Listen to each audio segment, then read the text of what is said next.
కల్కి సినిమాలో చూపించినట్టు అశ్వత్థాముడు ఇంకా బ్రతికే ఉన్నాడా? అయితే దానికి నిదర్శనంగా మధ్యప్రదేశ్లోని అసిర్గర్ అనే గ్రామంలో మహాభారత కాలం నాటి శివాలయం ఒకటి ఉంది. ఇక్కడ రోజు బ్రహ్మముహూర్తంలో అంటే 4 గంటల సమయంలో అశ్వత్థాముడు వచ్చి పూజలు చేస్తున్నాడని చెప్తారు. ఆశ్చర్యపరిచే విషయం ఏంటంటే ఇక్కడ శివలింగం పైన పెట్టే బిల్వపత్రం సాధారణమైనది కాదు. ఎందుకంటే నార్మల్గా బిల్వపత్రానికి 3 లేదా 4 ఆకులు ఉంటాయి. కానీ ఇక్కడ 7 లేదా 11 ఆకులు ఉన్న బిల్వపత్రంతో పూజలు చేస్తారు.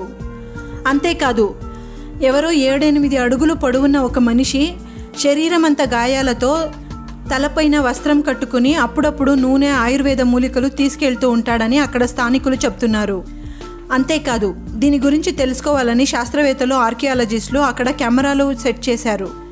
కానీ విచిత్రం ఏంటంటే ప్రతిసారి ఉదయం కొన్ని నిమిషాల వరకు కెమెరా పనిచేయకుండా ఆగిపోతుందట.